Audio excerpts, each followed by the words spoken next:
विषयों पर तो कई बार इतने इंटरेस्टिंग सवाल पूछते हैं। जैसे एक व्यक्ति ने मुझे बताया था, तो हमने मॉक इंटरव्यू में से खूब सवाल पूछे। जैसे हिस्ट्री के व्यक्ति से कोई ये पूछे कि यार ये बताओ, ये जो कमरा है जिसमें आप इंटरव्यू दे रहे हैं, मैं जितने सवाल बता रहा हूँ ना, अगर आप चाहें तो फिर अगले सेशन में पूछिएगा, उन पर बात भी करेंगे, कि आप जिस कमरे में इंटरव्यू दे रहे हैं, मान लीजिए कि अभी अचानक कुछ ऐसा हो कि सभ्यता खत्म हो जाए और उसके 500 या 1000 साल के बाद खुदाई में ये कमरा फिर मिले नए लोगों को जो इतिहासकार हैं, और इस कमरे में हम सामने 4-5 लोग बैठे हैं, सामने आप बैठे हैं, हम सब ऐसे ही बैठे हुए हैं और हड्डियों का ढांचा बचा हुआ है, स्केलेटन बचा हुआ है। अब आपको ये बताना है, अब जैसे किसने हाथ में अंगूठी पहनी है तो स्केलेटन के हाथ की उंगली में अंगूठी भी बनी हुई है, चश्मा भी बना हुआ है उसके चेहरे पे, है ना, ईयर रिंग्स भी हैं, लेकिन बाकी ढांचा बचा हुआ है। और ये जो फर्नीचर वर्नीचर सब कुछ है वो सब देख लीजिए, ध्यान से देख लीजिए।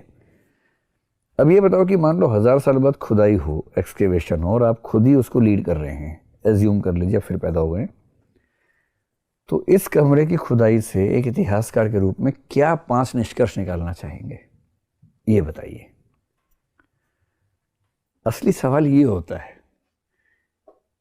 ये थोड़ा ना होता कि आप इतिहास के विद्यार्थी हैं, अच्छा ये बताओ कि अलाउद्दीन खिलजी ने चित्तौड़ पे हमला कब किया था?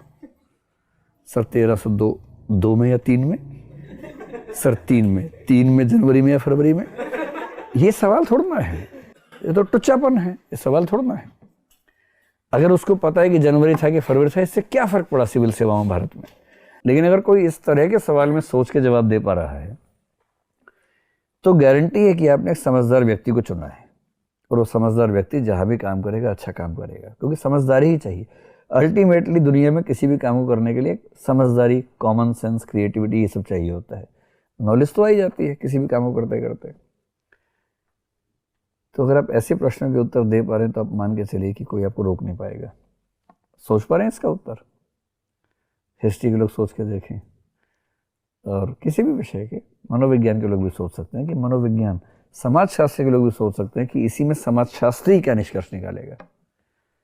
भूगोल के लोग भी निकाल सकते हैं कि इसमें भूगोल का व्यक्ति क्या निष्कर्ष निकालेगा, क्योंकि उस कमरे में ऐसा कुछ ना कुछ होगा जो आपको भूगोल, जो आपको इकोनॉमिक्स, जो आपको साइंस चेक, जो आपको इन सब विषयों के बारे में इंसाइट दे सकता है।